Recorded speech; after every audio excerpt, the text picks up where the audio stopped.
Hello every one welcome to Edupod class 9. It's me Nafi. അപ്പോൾ നിങ്ങൾ Christmas എക്സാമിന് 5 മാർക്കിൻ്റെ ചോദ്യം ചോദിക്കാൻ ചാൻസ് ഉള്ള ഒരു ചാപ്റ്ററാണ് ഇത്. ത്രൂ ദ സാൻഡി എക്സ്പാൻസ് അഥവാ മണലാരണ്യത്തിലൂടെ എന്നുള്ള 7ാമത്തെ ചാപ്റ്റർ. ഈ ചാപ്റ്ററിലെ ഇമ്പോർട്ടൻ്റ് ആയിട്ടുള്ള കുറച്ച് ക്വസ്റ്റ്യൻസ് നമ്മൾ എന്ത് ചെയ്യാൻ പോവാണ്, ഡിസ്കസ് ചെയ്യാൻ പോവാണ്. അതിന് മുന്നേ നിങ്ങൾ കമൻറ്റ് ബോക്സിൽ 2 കാര്യം ടൈപ്പ് ചെയ്യണം. നിങ്ങൾ ജോഗ്രഫിയിലെ എത്ര ചാപ്റ്റേഴ്സ് പഠിച്ചു കഴിഞ്ഞു, ജോഗ്രഫിയിലെ ഈ ചാപ്റ്റർ പഠിച്ചു കഴിഞ്ഞു. നിങ്ങൾ കൂടുതൽ ഇമ്പോർട്ടൻസ് കൊടുക്കേണ്ടത് ആഫ്റ്റർ ക്രിസ്മസ് എക്സാമുള്ള പോർഷൻസ്, അതായത് ഹിസ്റ്ററിയിൽ 6ഉം 8ഉം ജോഗ്രഫിയിൽ 6ഉം 8ഉം. അതാണ് ഏറ്റവും ഇമ്പോർട്ടൻ്റ് ആയിട്ടുള്ള ചാപ്റ്റേഴ്സ്. അതിന് മുന്നേയുള്ള ചാപ്റ്റേഴ്സ് നിങ്ങൾക്ക് ഓരോരോ ചോദ്യം മാത്രമേ എക്സാമിന് എന്ത് ചെയ്യുള്ളൂ, ചോദിക്കുള്ളൂ കേട്ടോ. അപ്പോൾ ഈ ഒരു ക്വസ്റ്റ്യൻ ആണ് 4 മാർക്കിന് എക്സാമിന് ചോദിക്കാൻ ചാൻസ് ഉള്ള ഒരു ക്വസ്റ്റ്യൻ ആണ്. Which are the natural boundaries of Thar desert? Thar മരുഭൂമിയുടെ സ്വാഭാവിക അതിരുകൾ ഏതൊക്കെയാണ്? ഈ ഒരു നമ്മൾ പഠിച്ചു വെച്ചാൽ കേട്ടോ.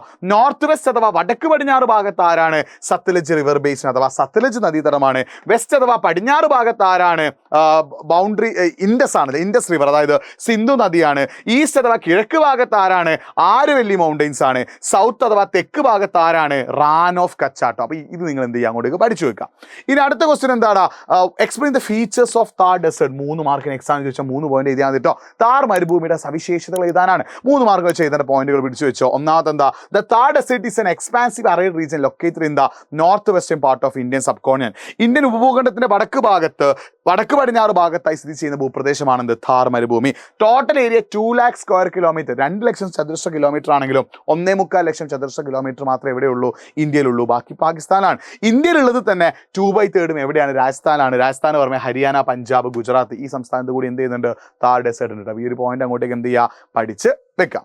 അടുത്ത prepare a short note about formation of Thar desert. Thar മരുഭൂമി ഉണ്ടാവാനുള്ള അല്ലെങ്കിൽ താർ മരുഭൂമിയുടെ രൂപീകരണത്തെ കുറിച്ചൊരു കുറിപ്പ് തയ്യാറാക്കാൻ 4 മാർക്ക് ചോദിച്ചാൽ നിങ്ങൾ എഴുതി വെച്ചോ. ഈ താർ ഡെസേർട്ട്, താർ മരുഭൂമി ഉണ്ടാവാനുള്ള പ്രധാനപ്പെട്ട കാരണം ആരാന്നറിയോ? ആരവല്ലി മൗണ്ടെയിൻസാ. കാരണം എന്താ? Aravalli mountains block the south west monsoon to Thar desert. Thar മരുഭൂമിയിലേക്ക് മഴ എത്തിക്കേണ്ട സൗത്ത് വെസ്റ്റ് മൺസൂൺ അഥവാ തെക്ക് പടിഞ്ഞാറ് മൺസൂൺ കാറ്റിനെ ആര് ബ്ലോക്ക് ചെയ്തു? ആരവല്ലി മൗണ്ടെയിൻസ് ബ്ലോക്ക് ചെയ്തു. അത് കാരണം രാജസ്ഥാനിലെ താർ ഡെസേർട്ടിലേക്ക് എന്തെത്തുന്നില്ല? റെയിൻഫോൾ അഥവാ മഴ എത്തുന്നില്ല. അങ്ങനെ മഴ എത്താതെ വരണ്ട് പോയിട്ടാണ് എന്തായത്? താർ ഡെസേർട്ട് അഥവാ താർ മരുഭൂമിയായിട്ട് മാറിയത് കേട്ടോ. ഈ ഒരു കാര്യം എന്ത് ചെയ്യുക, ഓർത്തു വെക്കുക. പിന്നെ നോർത്ത് ഈസ്റ്റ് മൺസൂൺ അഥവാ വടക്ക് കിഴക്കൻ മൺസൂൺ കാറ്റിന് എന്ത് ചെയ്യുന്നില്ല, അങ്ങോട്ടേക്ക് വീശുന്നില്ല. മറ്റൊന്ന് ഇവിടുത്തെ ഹൈ ഇവാപ്പറേഷൻ, ഉയർന്ന ഇവാപ്പറേഷൻ ആണ് അല്ലേ? എന്താടാ ഹൈ ഇവാപ്പറേഷൻ? അതായത് ഉയർന്ന ബാഷ്പീകരണമാണ്. ചൂട് കാരണം ഉള്ള വെള്ളം മൊത്തം എന്ത് ചെയ്യാണ്? വേപ്പേഴ്സ് ആയിട്ട് പോവാണ്. ഇത് കാരണം താർ എന്തായി? ഒരു ഡെസേർട്ട് ആയിട്ട് മാറി. ഈ പോയിന്റ്സ് അവിടെ എന്ത് ചെയ്തോ, ആഡ് ചെയ്ത് വെച്ചോ. അപ്പോൾ റെയിൻഫോൾ കുറഞ്ഞതും ഹൈ ഇവാപ്പറേഷൻ കാരണമാണ് താർ ഡെസേർട്ട് ഉണ്ടായത് കേട്ടോ. ഇനി what are the classification of Thar desert? Thar മരുഭൂമിയുടെ വർഗീകരണം ഏതൊക്കെയാണ്? നിങ്ങൾക്ക് സിമ്പിളായിട്ട് അറിയാം അല്ലേ? ഏതൊക്കെയാണ്? ഈ മരുസ്ഥലി ആൻഡ് ഭാഗർ അല്ലെ? ആക്ച്വൽ ഡെസേർട്ട്, യഥാർത്ഥ മരുഭൂമിയെ നമ്മൾ എന്ത് വിളിക്കുന്നു? മരുസ്ഥലി എന്ന് വിളിക്കുന്നു. സെമി അറൈഡ്, അർദ്ധവരണ്ട പ്രദേശത്തെ നമ്മൾ എന്ത് വിളിക്കുന്നു? ഭാഗർ എന്ന് വിളിക്കുന്നു. അപ്പോൾ മരുസ്ഥലിയുടെ പ്രത്യേകം എന്താ? സാൻഡി എക്സ്പാൻസ് ആണല്ലേ, വരണ്ട പ്രദേശമാണ്. അവിടെ ഗ്രാനൈറ്റ് നൈസ് പോലുള്ള റോക്സ് അഥവാ ശിലകൾ എന്ത് ചെയ്യുന്നുണ്ട്? കാണുന്നുണ്ട്. ഇതിൻ്റെ ഹൈറ്റ് എത്രയാടാ?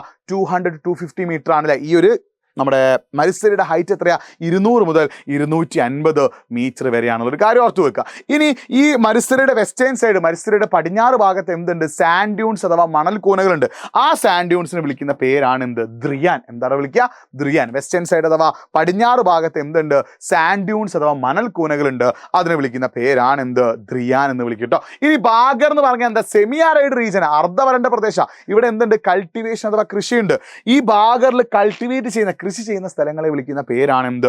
രോഹി എന്ന് പറയുന്നത്. അതുമാത്രം ഈ ഭാഗത്തുകൂടാണ് റിവർ ലൂണി നദി ഒഴുകി പോകുന്നത് കേട്ടോ. ഇത്രയും കാര്യം നിങ്ങൾ എന്ത് ചെയ്യുക, മനസ്സിലാക്കി വെക്കാം. ഇനി ഒരു ക്വസ്റ്റ്യൻ ചോദിക്കാൻ chance. Explain the different climate in Thar desert.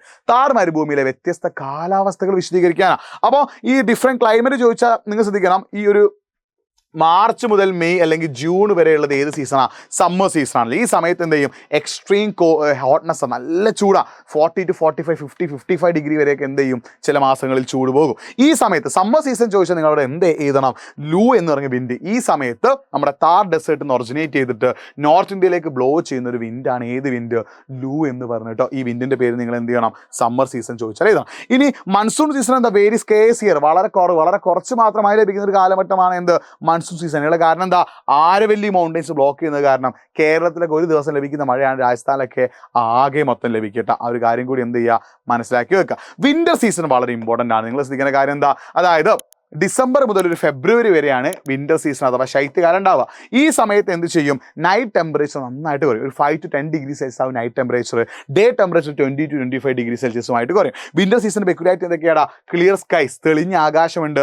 Law atmospheric temperature, കുറഞ്ഞ അന്തരീക്ഷ ഊഷ്മാവ്. ലോ ഹ്യൂമിഡിറ്റി, കുറഞ്ഞ ആർദ്രത. ജെന്റിൽ ബ്രീസ്, അല്ലെ ഇളം കാറ്റ്. ഇതൊക്കെ എന്തിന് പ്രത്യേകതയാണ്?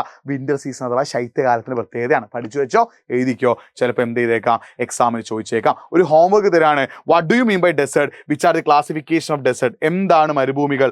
മരുഭൂമികളുടെ വിവിധ വർഗീകരണങ്ങൾ ഏതൊക്കെ? ഈ ഒരു ഹോംവർക്കിന് ആൻസർ നിങ്ങൾ എന്ത് ചെയ്യുക, ഒന്ന് കമന്റ് ബോക്സ് ടൈപ്പ് ചെയ്യുക. ഇതിന് ആൻസർ ടൈപ്പ് ചെയ്യുമ്പോൾ നിങ്ങളുടെ പേരും നിങ്ങൾ പഠിച്ച സ്കൂളും കൂടി ചെയ്തിട്ട് എന്ത് ചെയ്യുക, ഒന്ന് ടൈപ്പ് ചെയ്യട്ടോ. ഓക്കെ, ഇനി നിങ്ങൾക്ക് എന്തെങ്കിലുമൊക്കെ ഡൗട്ട് ഉണ്ട്, നിങ്ങൾക്ക് എന്തെങ്കിലുമൊക്കെ മോട്ടിവേഷൻ സ്റ്റഡിപ്പൊക്കെ വേണമെങ്കിൽ എൻ്റെ ഇൻസ്റ്റാഗ്രാം ഐ ഡി ഞാൻ ഇവിടെ കൊടുക്കുന്നുണ്ട്, nafi.edupod. ഇതൊന്ന് ഫോളോ ചെയ്ത് വെക്കട്ടോ. ഇൻസ്റ്റാഗ്രാം ഹാൻഡിൽ എന്താണ്, ഓൺലി ഫോർ എഡ്യൂപോഡ് സ്റ്റുഡൻസിനുള്ളതാണ്. അപ്പോൾ nafi.edupod എന്ന് പറയുന്ന എൻ്റെ ഇൻസ്റ്റാഗ്രാം ഹാൻഡിൽ ഒന്ന് ഫോളോ ചെയ്ത് വെച്ചാൽ നിങ്ങൾക്ക് ഉപകാരമുള്ള കാര്യങ്ങളൊക്കെ അവിടെ ഉണ്ട്. നന്നായി പഠിക്കുക, സൂപ്പറായി പഠിക്കുക, ഉഷാറായി പഠിക്കാൻ നിങ്ങൾക്ക് എന്ത് ചെയ്യും, നല്ല മാർക്ക് കിട്ടും. എഫേർട്ട് ഇട്ടാൽ നിങ്ങളെ റിസൾട്ട് വരും. ഓൾ ദി ബെസ്റ്റ് മക്കളെ, ഓൾ ദി ബെസ്റ്റ്. ബൈ.